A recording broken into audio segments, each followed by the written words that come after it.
Hello प्यारे बच्चों, क्या हालचाल। उम्मीद आप ठीक होंगे। तो हम पढ़ रहे हैं क्लास 12 केमिस्ट्री का चैप्टर नंबर 1 जिसका नाम है विलयन। पिछले लेक्चर में हमने प्रासरण दाब के ऊपर बात करी थी कि प्रासरण दाब क्या होता है, प्रासरण क्या होता है, साथ में मिश्रण की बात करी और उनमें दोनों में डिफरेंस की भी बात करी थी और उसमें कुछ न्यूमेरिकल्स भी हमने बेटा करे थे। ठीक है, बहुत इंपॉर्टेंट टॉपिक था, 100% एग्जाम में आएगा। तो अगर आपने वो लेक्चर नहीं देखा तो ऊपर लिंक दे दिया गया, वो लेक्चर आप देख सकते। आज हम क्या बात करेंगे, आज का टॉपिक भी बहुत इंपॉर्टेंट है। आज हम बात करेंगे बेटा समप्रसारी विलयन की, अति प्रसारी विलयन और अल्प प्रसारी विलयन क्या होता है इनके बारे में बात करेंगे।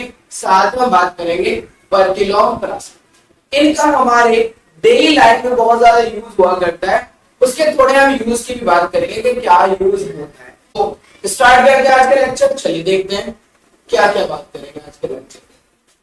हम बात करेंगे बेटा समप्रसारी विलयन के बारे में, ठीक है। अति प्रसारी विलयन के बारे में बात होगी, अल्प प्रसारी विलयन के बारे में बात होगी, साथ में प्रतिलोम प्रसारण के बारे में भी हम बात करेंगे। तो स्टार्ट करते हैं। चलिए, समप्रसारी विलयन, मोस्ट इंपोर्टेंट डेफिनेशन। समप्रसारी विलयन बहुत इंपोर्टेंट, मोस्ट इंपोर्टेंट डेफिनेशन। क्या होता है बेटा समप्रसारी विलयन? हाँ, ऐसे दो विलयन जिनके प्रासरण दाब समान है, ऐसे दो विलयन जिनके क्या हो बेटा प्रासरण दाब समान हो, ऐसे दो विलयनों को क्या बोलते हैं? समप्रसारी विलयन। सपोज है मेरे पास ये एक विलयन है, विलयन फर्स्ट,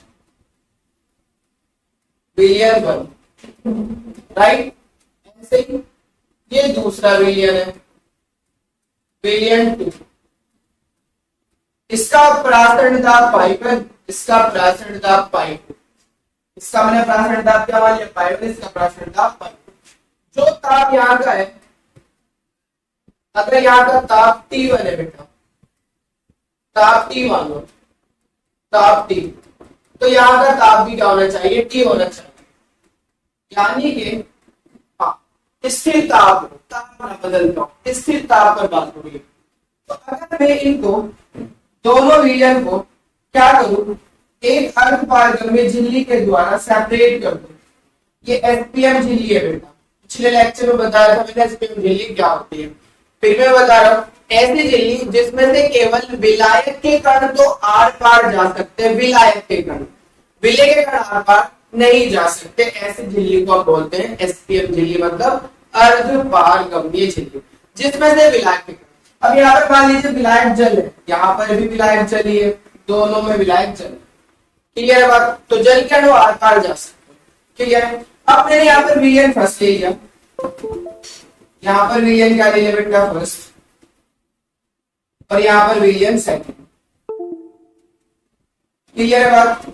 अर्धपारगम्य झिल्ली में से मैंने क्या करा? इनको सेपरेट कर दिया, अलग अलग कर दिया। तो समप्रसारी विलयन क्या होते हैं बेटा? अगर इनके दोनों के प्रासरण दाब सेम है, समान है, जो प्रासरण दाब इसका है वही प्रासरण दाब इसका, अगर पाई1 बराबर पाई2 के है, तो फिर क्या होगा? यहां पर विलायक के कणों की गति नहीं होगी। समझ लो, अर्धपारगम्य झिल्ली में से जल के अणु आर पार नहीं जाएंगे क्योंकि दोनों का प्रासरण दाब क्या है? सेम।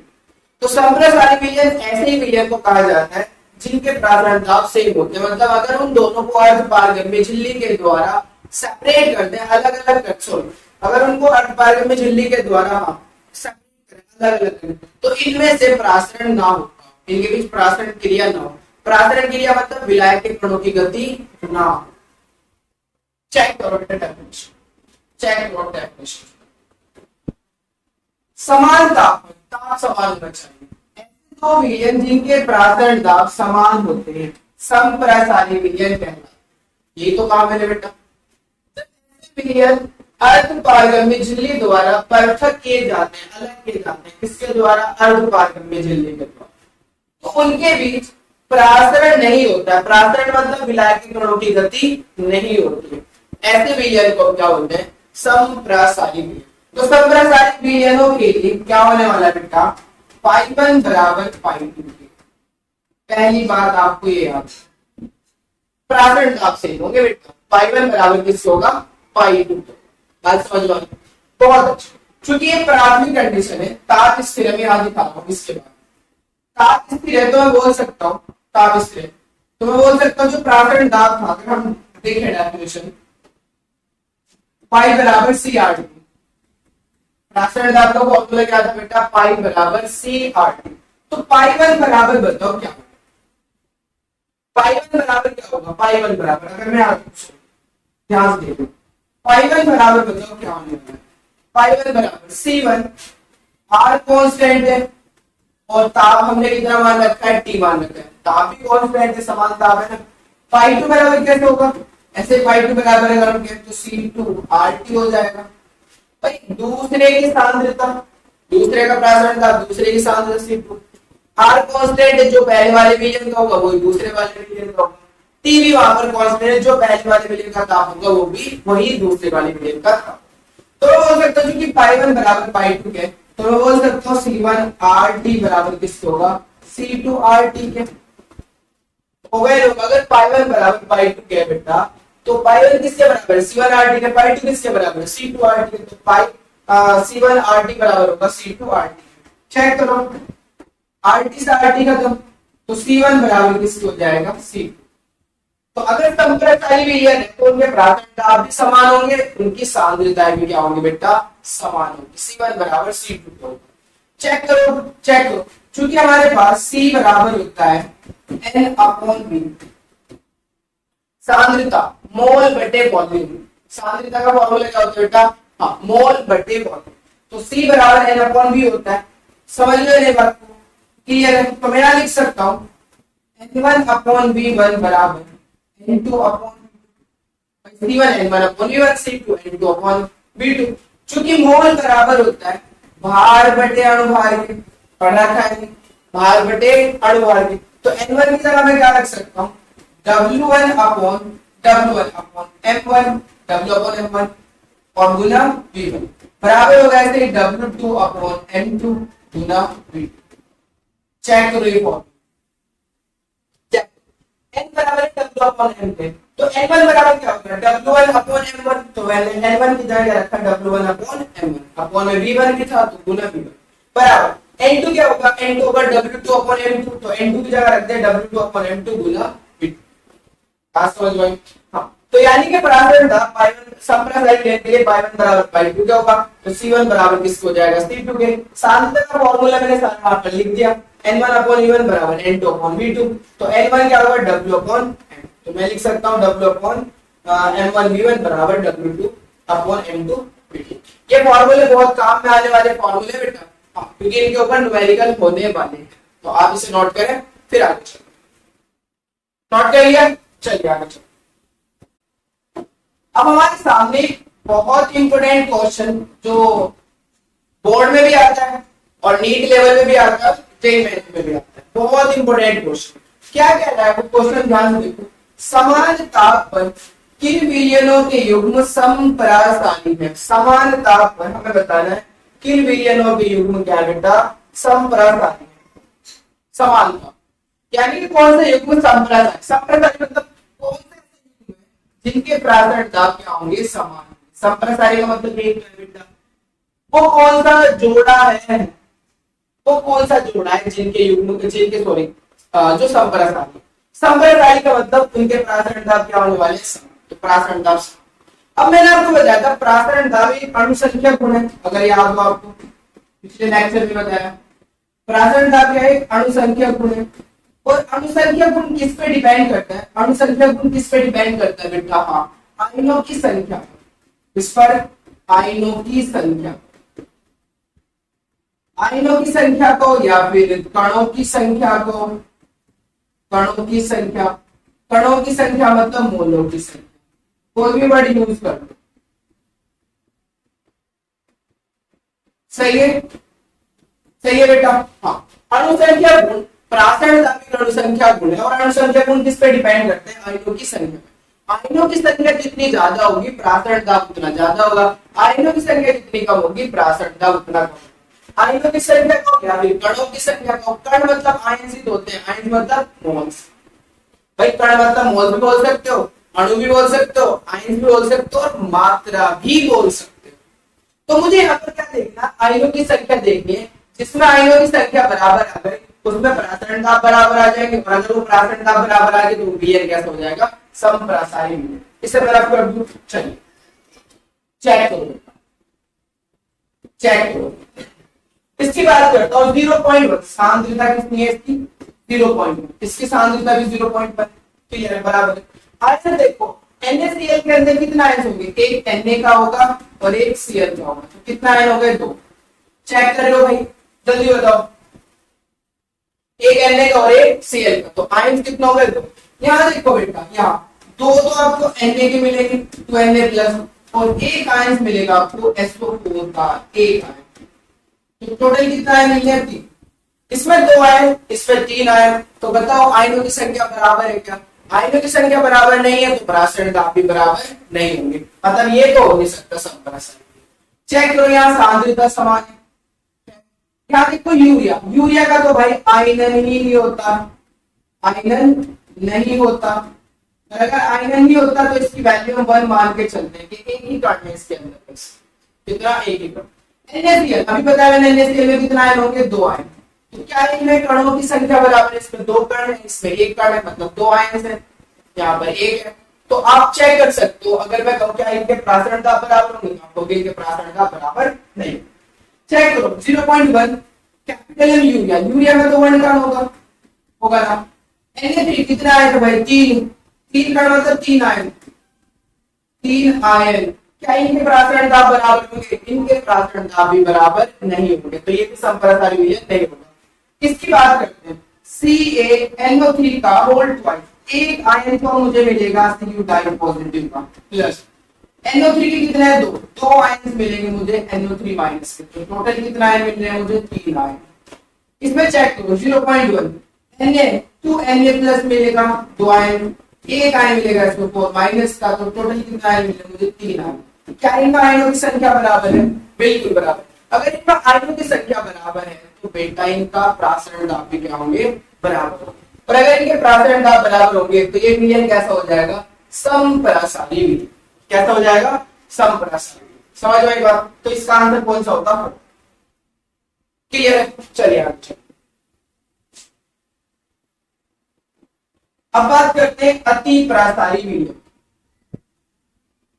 अति प्रासारी विलयन, 2 प्रकार की विलयन है यहाँ पर, एक अति प्रासारी विलयन और एक अल्प प्रासारी विलयन। चलिए इसको समझते हैं। मेरे पास एक ही कंटेनर है, ये कंटेनर है बेटा, जिसके अंदर हमने कोई लिक्विड भर रखा है, ये कोई लिक्विड है, मान लीजिए इसको मैंने कहा विलियन फर्स्ट, विलियन फर्स्ट। ऐसे मेरे पास दूसरा कंटेनर है, दूसरा कंटेनर है, इसमें भी मैंने लिक्विड भर रखा है भाई कोई, और यहाँ पर यह है विलियन 2, विलियन 2। अब दोनों को मैंने क्या करा, सेपरेट कर दिया अर्धपारगम्य झिल्ली से, किससे बेटा, अर्धपारगम्य झिल्ली से, ये अर्धपारगम्य झिल्ली, शॉर्ट फॉर्म में से बोलूंगा SPM। इसमें से क्या जाएंगे, केवल विलायक के कण गति कर सकते हैं, केवल विलायक, ये भी चलिए विलयन है, ये भी चलिए विलयन है, तो यहाँ पर भी विलायक के कण चले, यहाँ पर भी विलायक के कण चले, समझो बात। अब मैंने क्या करा, इसको दोनों को सेपरेट जब कर दिया तो इधर विलयन फर्स्ट ले लिया और इधर विलयन सेकंड ले लिया। अब क्या हुआ, मान लीजिए यहां पर सांद्रता C1 थी, सॉरी मान लीजिए यहाँ पर सांद्रता C1 थी और यहाँ पर सांद्रता C2, और हमें क्या है C1 greater than C2, C1 ज्यादा है C2 से, ये विलयन फर्स्ट है, समझते रहना, ये विलयन क्या है फर्स्ट और ये विलयन सेकंड, इसकी सांद्रता C1 और इसकी सांद्रता C2, और हमने कहा C1 ग्रेटर देन C2। तो जो प्रासरण क्रिया होती है वो कहां से कहां होती है बेटा, कम सांद्रता से अधिक सांद्रता की, बताया था ना, कहां से कहां होती है, कम सांद्रता से अधिक सांद्रता, अधिक सांद्रता। प्रासरण क्रिया, प्रासरण क्रिया मतलब विलायक के कणों की गति होगी SPM में से, कहां से कहां को, कम सांद्रता से अधिक सांद्रता को। मुझे बताओ कम सांद्रता C2 तो है ना, तो इसका मतलब जो विलायक के कण है वो कहां से कहां को गति करेंगे बेटा, C2 से C1 को, ऐसे ऐसे गति ऐसे गति कर ऐसे गति कर रहे हैं C1 से C2। अब आपको पता है चूंकि इसकी सांद्रता कम है, सांद्रता क्या है, कम, इसकी सांद्रता क्या है, अधिक, तो भाई आप मुझे बताओ जिसकी सांद्रता ज्यादा होगी उसका प्रासरण दाब भी तो ज्यादा होगा, जिसकी सांद्रता कम होगी उसका प्रासरण दाब भी तो कम होगा, मतलब पाई1 बराबर किसको होगा, सॉरी पाई1 ग्रेटर होगा पाई2 से। तो मैं बोल सकता हूँ बेटा, मैं बोल सकता हूँ ये दोनों विलयन है, इन दोनों विलयन में से अति प्रासारी विलयन कौन होगा, जिसका प्रासरण दाब अधिक होगा, जिसका प्रासरण दाब अधिक होगा उस विलयन को हम कहेंगे अति प्रासारी विलयन। तो विलयन फर्स्ट हमारा कैसा है, विलयन फर्स्ट हमारा कैसा विलयन है, अति प्रासारी विलयन, अति प्रासारी विलयन, हाइपरटोनिक सॉल्यूशन। और विलयन सेकंड कौन है हमारा, विलयन सेकंड कौन है बेटा हमारा, अल्प प्रासारी विलयन, अल्प प्रासारी विलयन, हाइपोटोनिक सॉल्यूशन, अल्प प्रासारी विलयन। कौन होगा अल्प प्रासारी विलयन, जिनके प्रासरण दाब कम होंगे उसे अल्प प्रासारी विलयन कहेगा, जिसके प्रासरण दाब ज्यादा होगा, जिसका प्रासरण दाब ज्यादा होगा उसे कहेंगे अति प्रासारी विलयन। क्लियर है बात, चलिए इसे नोट कर लो फिर आगे। तो आपके सामने है बेटा ये डेफिनेशन चेक करो। हाइपरटोनिक सॉल्यूशन, हाइपरटोनिक सॉल्यूशन समान ताप पर जिन दो विलयनों में से, दो विलयन थे समान ताप पर, जिन दो विलयनों में से जिस विलयन का प्रासरण दाब अधिक होता है, जिस विलयन का प्रासरण दाब अधिक होता है उसे हम क्या बोलते हैं, अति प्रासारी विलयन कहते हैं। अल्प प्रासारी विलयन क्या होगा बेटा, समान ताप पर जिन दो विलयनों में से जिस विलयन का प्रासरण दाब कम होता है, जिस विलयन का प्रासरण दाब क्या होगा, कम होगा, उसे हम क्या कहेंगे, अल्प प्रासारी विलयन। अब एक एग्जाम्पल हमारे पास है, चेक करो इस एग्जाम्पल को फिर मैं समझाऊंगा। ये एग्जाम्पल क्या कहता है, हमने क्या ले लिया, लाल रुधिर कोशिकाएं, रेड ब्लड सेल्स लिए। अब रेड ब्लड सेल्स में जो स्थित द्रव होता है उसका प्रासरण दाब, जो द्रव उसका प्रासरण दाब होता है 0.9% NaCl मिलियन। प्रासरण दाब कितना होगा, यानी कि जितना जितना NaCl का 0.9% दाब लगाता है उतना ही प्रासरण दाब किसका होता है, लाल रुधिर कोशिकाओं का। समझ आ रही है बात। तो जो लाल रुधिर कोशिका होती है ना उनका प्रासरण दाब कितना होता है, 0.9% NaCl विलयन में रख दे तो NaCl विलयन के प्रासरण दाब के बराबर। यहां तक बात समझ में, अब आगे चलते हैं थोड़ा सा। अब मैं समझा, लाल रुधिर कोशिकाओं में स्थित द्रव प्रासरण दाब 0.9% NaCl के तुल्यांक होता है, तुल्यांक मतलब बराबर होता है, तुल्यांक मतलब बराबर होता है। अब यदि हम कोशिकाओं को 0.9% वेट बाय वॉल्यूम, भार द्रव्यमान बटे आयतन, वेट बाय वॉल्यूम से अधिक, कितने परसेंट से अधिक NaCl विलयन में रख दें, मैं बताऊंगा अभी समझाऊंगा, तो जल कोशिकाओं से बाहर प्रवाहित हो जाएगा और वे संकुचित हो जाएगी। जो हमारे पास लाल रुधिर कोशिका है ना, जो रुधिर कोशिका है वो क्या हो जाएगी, सिकुड़ जाएगी, संकुचित हो जाएगी। इसके विपरीत देखो, इस प्रकार की विलयन को हम क्या बोलेंगे, अति प्रासारी विलयन, अति प्रासारी विलयन, क्योंकि जो हमने रखा था 0.9% से अधिक रखा, तो अधिक है ना उसका प्रासरण दाब, इसको हम क्या कहेंगे, अति प्रासारी विलयन। चेक करो बेटा, यदि लवण की यदि लवण की सांद्रता 0.9% वेट बाय वॉल्यूम से कम हो जाए, कम कर दे, तो कोशिका के अंदर पानी प्रवाहित कर जाए, और प्रवाहित कर जाएगा तो फूल जाएंगे। ऐसे विलयन को हम क्या बोलते हैं, अल्प प्रासारी विलयन। चलिए इसको समझते हैं, चेक करना बेटा। हमारे पास ये कंटेनर है,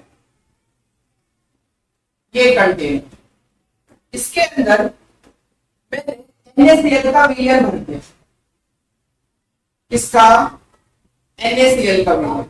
यह है बेटा हमारा NaCl का विलयन, ध्यान से समझ, क्या ये NaCl का विलयन जिसकी सांद्रता 0.9%,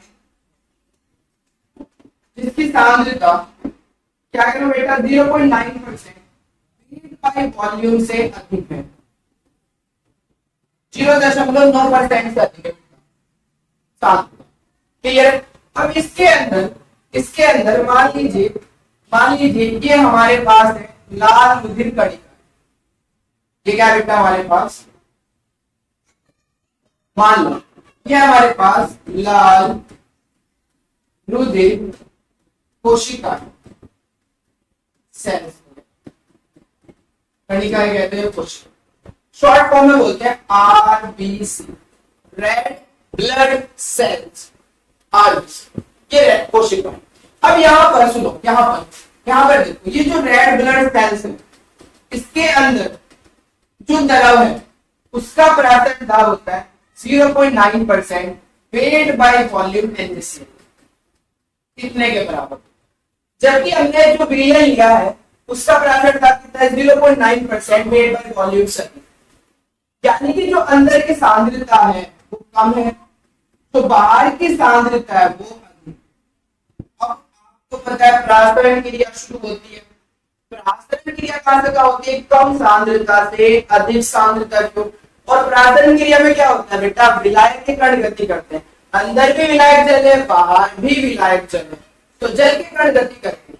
कहां से चालू करेंगे, कम सांद्रता से अधिक सांद्रता, तो कम तो अंदर है ना, तो अंदर से बाहर आएंगे। तो जब पानी अंदर से बाहर आएगा, चेक करो बेटा, जब पानी अंदर से बाहर आएगा तो ये जो कोशिका है ये क्या हो जाएगी, पानी अंदर से बाहर आ गया तो कोशिका क्या हो जाएगी, सिकुड़ जाएगी, यानी कि अगर ऐसी तो ऐसी हो जाएगी, सिकुड़ जाएगी।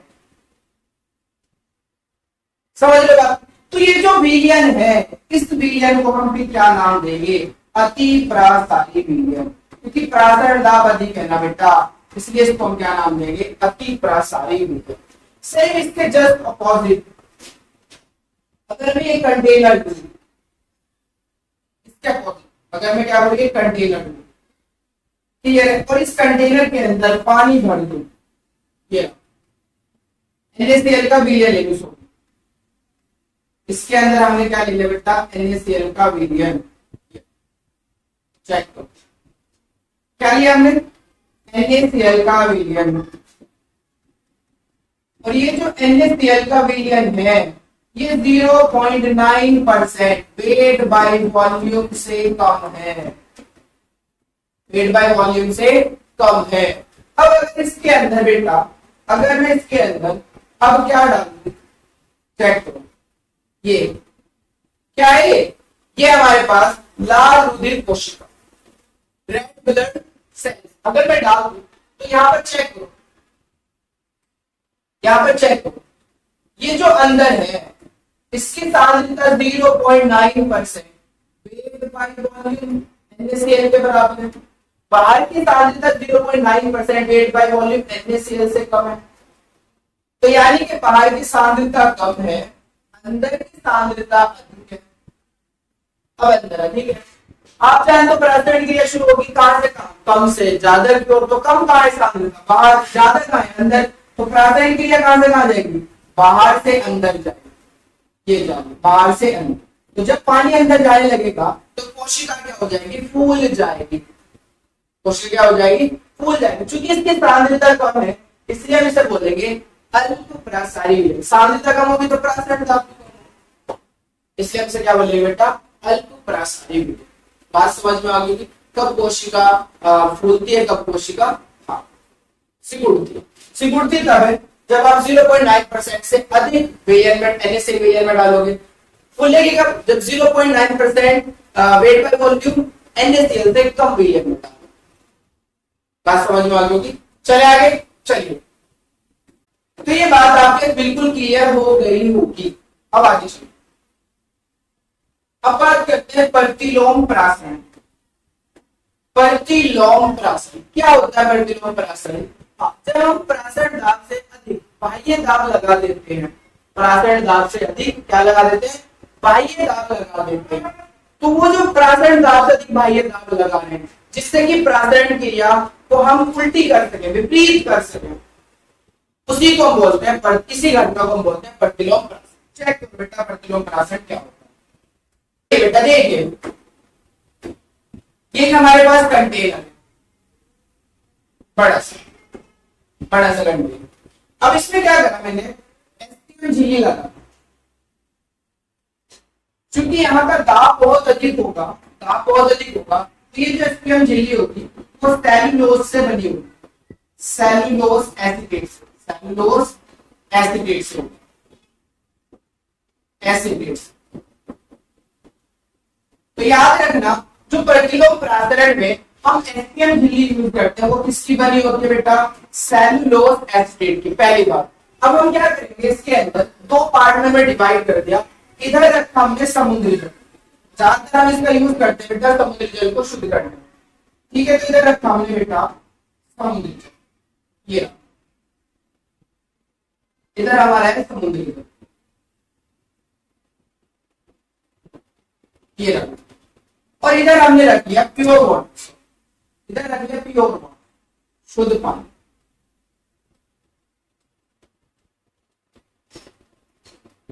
ये यहां पर क्या बेटा, शुद्ध जल,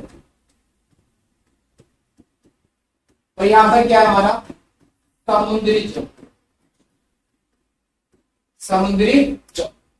ठीक है, यहाँ की सांद्रता अगर मैं कहूँ C1 और यहाँ की सांद्रता अगर मैं C2 कहूँ, तो आप जानते हो C1 ग्रेटर होगा C2 से, भाई समुद्री जल की सांद्रता ज्यादा होगी शुद्ध जल से। ठीक है, अब मैंने क्या करा, ध्यान से सुनते ना, ध्यान से, ध्यान से, मैंने क्या करा, समुद्री जल को डालने के लिए यहाँ पर कुछ और तो करना पड़ेगा ही, यहाँ से निकालने के लिए ये कुछ करना पड़ेगा हमें। तो मैंने क्या करा, यहां से हम समुद्री जल को बाहर,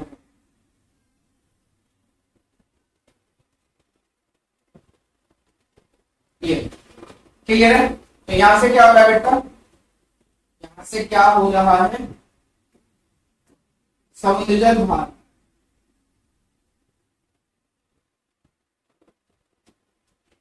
समुद्री जल बाहर।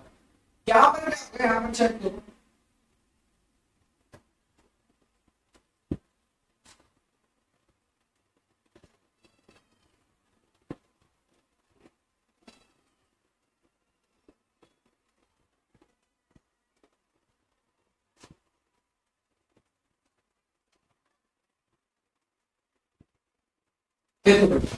यहां से मैं क्या कर रहा हूं, समुद्री जल को डाल रहा हूं ऊपर से, ऊपर से मैं क्या कर रहा हूं, यहाँ पर समुद्री जल को डाल, ऐसे यहां से समुद्री जल हम डाल।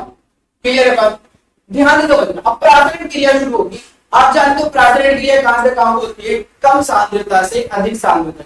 तो इधर से इधर होगी, भाई कम सांद्रता इधर से तो है, इधर की तो है कम सांद्रता, आप चेक करो बेटा कहां से कहां होगी, कम सांद्रता से अधिक सांद्रता, ऐसे गति होगी,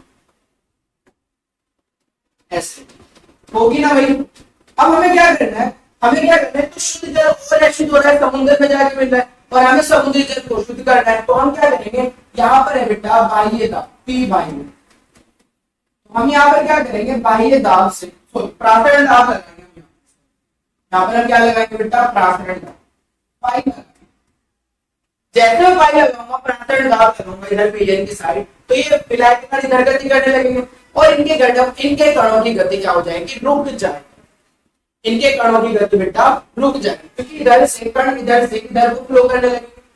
समझ लो बात। तो जब मैं यहाँ पर दाब लगाऊंगा, पीएन को यानी कि समुद्री जल को दाब लगाऊंगा, तो दाब लगाने के लिए जो प्रासरण की जगह रोका जाता है उसे प्रासरण दाब कहते हैं, क्रिया रोक दी मैंने। अब यहाँ से इधर से इधर पानी का जाना बंद हो गया।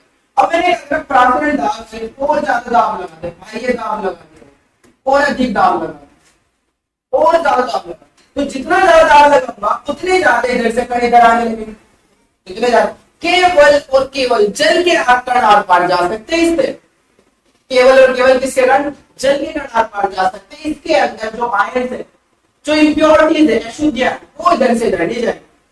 इस झिल्ली में से केवल विलायक के कण आर पार जा सकते हैं, विलय के कण आर पार नहीं जा सकते, दिमाग में डाल लो ये बात। तो इधर जैसे मैं प्रेशर बढ़ाऊंगा तो जल के मॉलिक्यूल इधर से कहां जाने लगेंगे, इधर जाने लगेंगे, और यहाँ से यहाँ क्या बच रह जाएगा, आयंस और इम्प्योरिटीज, पानी इधर आ जाएगा, पानी क्या हो जाएगा, शुद्ध हो जाएगा। इसी को बोलते हैं हम हाँ पर किलो प्रासरण। इसको डायग्राम बनाना है आपको, इससे डायग्राम बनाना है बेटा, ठीक है, नोट कर लिया। चलिए तो अब बात करते हैं पर किलो प्रासरण की। चेक करो बेटा पर किलो प्रासरण। जब विलयन की सतह पर विलयन की सतह पर, जिसे हम समुद्री जल बोलते हैं, प्रासरण दाब से अधिक दाब, प्रासरण दाब से अधिक दाब आरोपित किया जाता है तो जल के अणु अधिक सांद्रता वाले विलयन से कम सांद्रता वाले विलयन की तरफ, अधिक सांद्रता से कम सांद्रता की ओर तो जा रहे थे भाई, समुद्री जल से कहां जा रहे थे, विलायक की ओर, अर्धपारगम्य झिल्ली से होकर प्रवाहित होने लगते हैं। इस प्रक्रिया को उत्क्रम प्रासरण, रिवर्स उल्टा हो रहा है ना, या प्रतिलोम प्रासरण कहते हैं। इस प्रक्रिया द्वारा समुद्री जल से आसु मतलब शुद्ध डिस्टिल वाटर, आसुत जल प्राप्त किया जाता है। जिन संयंत्रों में यह प्रक्रिया होती है उसे विलवणीकरण संयंत्र कहते हैं। उसे क्या कहते हैं बेटा, विलवणीकरण संयंत्र कहते हैं। और इसके बाद आपको डायग्राम बनाना है, तो मैंने आपको बना के दिखा दीजिए। क्लियर है बेटा, सब कुछ क्लियर है। चलिए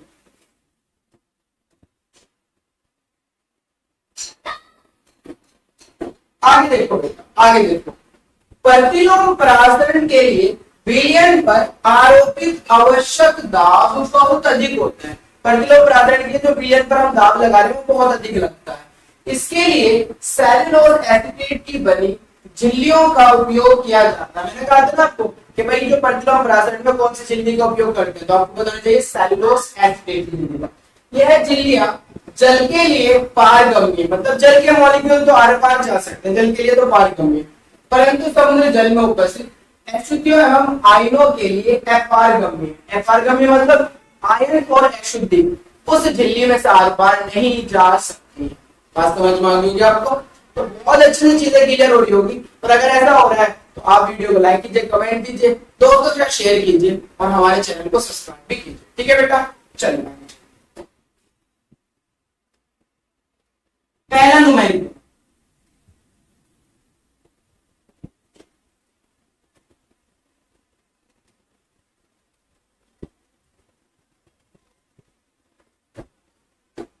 पहला न्यूमेरिकल देखिए बेटा क्या कहता है। पहला न्यूमेरिकल चेक करो, गन्ने की शक्कर जिसका अनुपात है 342 का 5% विलयन पदार्थ X के 1% विलयन के समप्रासारी पदार्थ X का अणुभार ज्ञात करो। पदार्थ X को क्या निकालना है बेटा, मैं अणुभार। तो मैंने आपको बताया था समप्रासारी की कंडीशन चेक करो, समप्रासारी विलयन की, समप्रासारी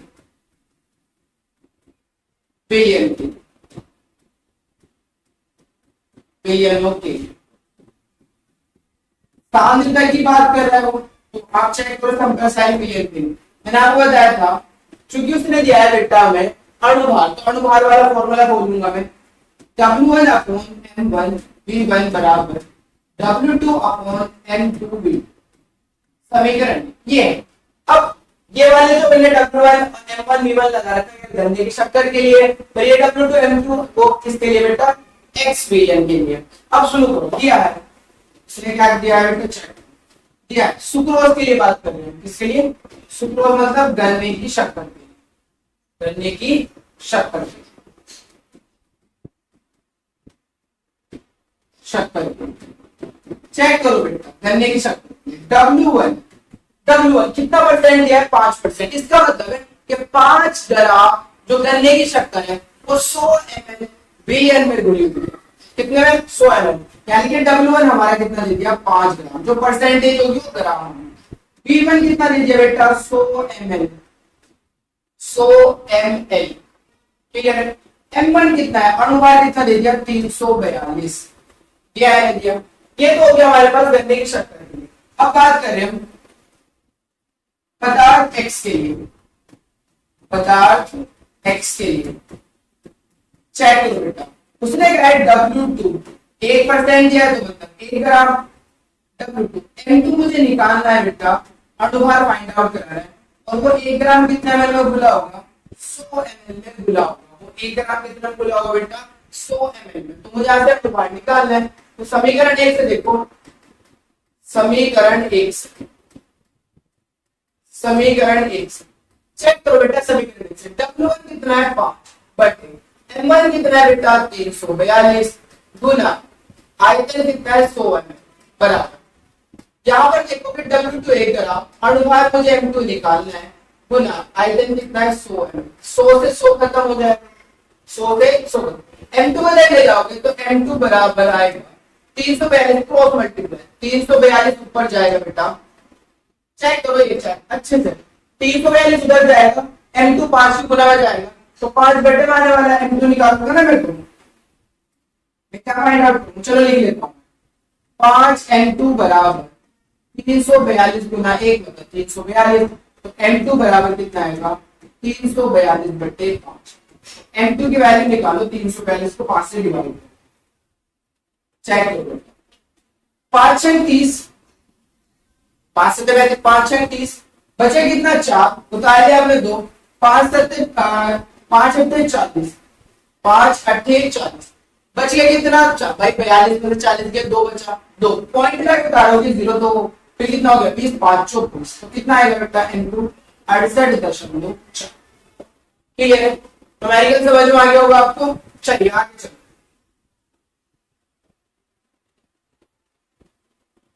बिल्कुल ऐसा ही क्वेश्चन है, अब ये सेम क्वेश्चन है, चेक करो क्या कहता है, समान ताप पर ग्लूकोज का 1.5% विलयन ग्लिसरॉल पे उस विलयन के संप्रासार्य जिसके प्रति लीटर में 7.65 ग्राम ग्लिसरॉल घुला है, ग्लिसरॉल का अणुभार ज्ञात करो, ग्लिसरॉल का क्या ज्ञात करो बेटा, अणुभार, मुझे अणुभार निकालना है ग्लिसरॉल, तो भैया एक ग्लूकोज का और एक ग्लिसरॉल का, तो पहले ग्लूकोज के लिए लेते हैं, ग्लूकोज के लिए चेक करो बेटा, ग्लूकोज के लिए W1 बताओ कितना है, ग्लूकोज का ये 1.5 है ना, तो W1 कितना होगा 1.5, आयतन कितना होगा V1 100 ml में खुला होगा, परसेंटेज है तो 100 ml विलयन होगा, ठीक है। M1 देखो, M1 अणुभार, ग्लूकोज है, ग्लूकोज का अणुभार होता है बेटा कितना 180, क्योंकि फॉर्मूला याद है ना, ग्लूकोज का फॉर्मूला C6H12O6, तो आप निकाल देना कितना आ जाएगा 180, कार्बन के एक परमाणु का भार 12 होता है, हाइड्रोजन का एक का 1, ऑक्सीजन का 16, तो निकाल लेना एटम के परमाणुओं की गुना करके, ठीक, आगे चलो, ये तो था ग्लूकोज की, अब हम बात करेंगे किसके लिए बेटा, ग्लिसरॉल के लिए, ग्लिसरॉल के, ग्लिसरॉल के, चेक करो ग्लिसरॉल लिया जिसके प्रति लीटर मतलब आपके उसने दिया है V1 बराबर 1 लीटर और यहाँ पर ml में है, तो इसलिए मुझे क्या करना पड़ेगा, इसको ml में कन्वर्ट करना पड़ेगा, इसके कितना हो जाएगा 1000 ml, यूनिट सेम करूंगा ना बेटा, ऊपर ml है तो नीचे भी ml में रखूंगा, बहुत अच्छा। साथ में मैंने कहा कि जो प्रति लीटर में है ना स्मॉल डब, ये V2 होगा, ये क्या होगा भाई हमारा V2, ये V2 होगा बेटा, तो यहां पर देखो बेटा W2 कितना दे दिया उसने 7.65 ग्राम, तो पूछ क्या रहा है वो हमसे, M2 पूछ रहा है, अणुभार पूछ रहा है, ग्लिसरॉल का अणुभार क्या सेम, क्योंकि हम जानते हैं फॉर्मूला सेम लगना है भाई, क्या जानते हैं भाई, W1 बराबर अपॉन M1 गुना V1 बराबर W2 अपॉन M2 गुना V2, होगा या नहीं होगा, चेक करो भाई, यही तो फॉर्मूला लगेगा। अब मुझे बताओ W2 कितना है, W1 कितना है बेटा, W1 है 1.5, अणुभार कितना है 180, V1 कितना है 100 बराबर W2 कितना है बेटा 7.65 अपॉन M2 कितना है, M2 मुझे निकालना है, गुना V2 कितना है बेटा, V2 है हमारे पास 1000 ml, क्या करूं भाई, क्या करूं, M2 निकालना है तो क्रॉस मल्टीप्लाई, पहले तो आप यहां से ध्यान दो, 2 0 से 2 0 खत्म, क्रॉस मल्टीप्लाई करो, जब हम क्रॉस मल्टीप्लाई करेंगे तो यहाँ 1.5 गुना M2 गुना 10 आ जाएगा, 10 ही तो बचा बराबर 180 उधर दे दो, 7.65 गुना 180, मुझे M2 निकालना है तो M2 बराबर 7.65 गुना 180 बटे 1.5 गुना 10, 0 से 0 खत्म, ऊपर देखो, ऊपर बेटा 2 डिजिट के बाद पॉइंट है और नीचे 1 डिजिट के बाद पॉइंट है, 1 0 और नीचे आ जाएगी बेटा, M2 बराबर कितना हो जाएगा 765 गुना 18 बटे 15 गुना 10, कैलकुलेशन करना और यहाँ से क्या निकाल लेना बेटा, M2 निकाल लेना।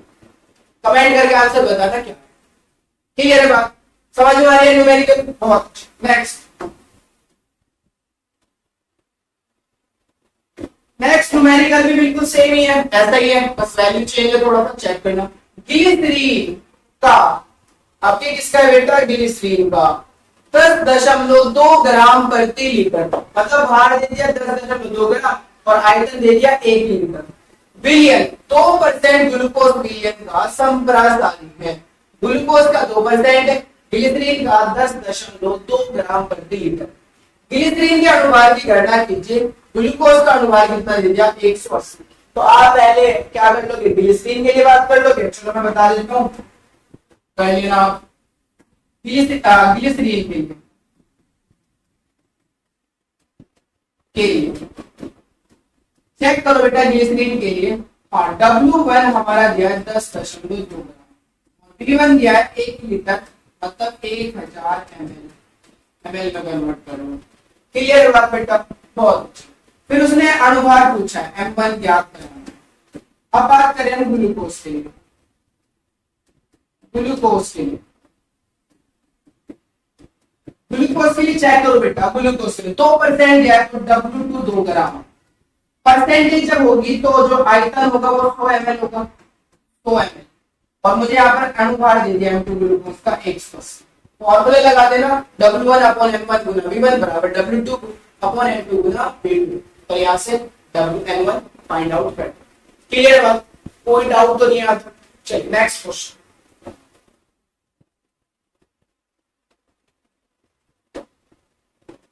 नेक्स्ट क्वेश्चन देखिए बेटा, क्या कहता है नेक्स्ट क्वेश्चन। सुक्रोज का 1 बिलियन 0.9% यूरिया विलियन का संप्रासारी है, सुक्रोज विलियन की सांद्रता क्या होगी। आपको सुक्रोज विलियन की सांद्रता पूछना है, तो चेक करते हैं बेटा, चेक पहले ध्यान देखो, सुक्रोज का 1 बिलियन 0.9, यानी कि इसे मैं सांद्रता बोल सकता हूँ। कौन सी सांद्रता, ये वेट बाय वॉल्यूम सांद्रता। अभी फॉर्मूला देखो, W1 अपॉन M1 गुना V1, यही था ना, W2 अपॉन M2 गुना V2, यही था ना। ये जो W1 अपॉन M1 है, ये सांद्रता एक तो है, ग्राम प्रति लीटर सांद्रता, जिसे मैं S1 बोल सकता हूँ। S1 अपॉन M1 बराबर, इसे मैं क्या बोल सकता हूँ, S2 अपॉन M2।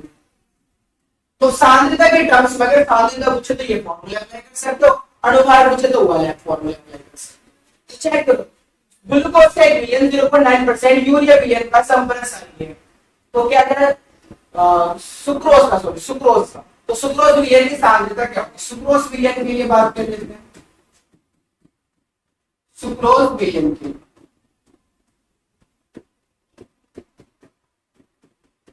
चेक करो बेटा, S1 कितना दिया सुक्रोज विलियन, S1 को फाइंड आउट करना है, सुक्रोज विलियन की सांद्रता करनी है नहीं करनी बताओगे। S1 मुझे फाइंड आउट करना, M1 देख लो, सुक्रोज का फॉर्मूला होता है C12H22 हो गया, तो जब आप निकालोगे 342, इसका अनुपात कितना आ जाएगा 342।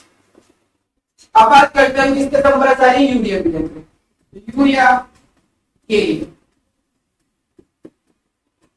यूरिया के लिए S2 कितना दिया 0.9, और हमें क्या फाइंड आउट करना है बेटा, हमें M2 कितना यूरिया के लिए, यूरिया का फॉर्मूला होता है NH2CONH। भाई यूरिया का फॉर्मूला क्या होता है बेटा, NH2CONH होता है नहीं होता, जल्दी बताओ। तो यहाँ से जब आप अनुभार निकालोगे तो यूरिया का अनुभार कितना आएगा 60 आ जाएगा, यूरिया का अनुभार 60 आ जाएगा। क्लियर है यहाँ तक, कोई डाउट तो नहीं है। चलिए तो अब मैं फॉर्मूला अप्लाई करूंगा यहाँ पर, चेक करो बेटा फॉर्मूला, क्योंकि हम जानते हैं, क्या जानते हैं, S1 अपॉन M1 बराबर सांद्रता के टर्म में S2 अपॉन M, मुझे S1 निकालना है, तो चेक करो, S1 फाइंड आउट करना है, M1 कितना है 342, S2 कितना है 0.9 और M2 कितना है, तो मुझे S1 निकालना है, तो S1 बराबर 0.9 गुना 342 बटे 7, वैल्यू देख लेना, जो भी वैल्यू आएगी वो परसेंटेज में S1 आता है। क्लियर है बात। तो आई होप कि आपको ये लेक्चर समझ में आएगा, बहुत सारे कॉन्सेप्ट क्लियर हुए होंगे आपके। तो अगर ऐसा हुआ है तो बेटा हमारे चैनल को लाइक कीजिए, सब्सक्राइब कीजिए, साथ में अपने दोस्तों के साथ शेयर कीजिए। Thank you for watching.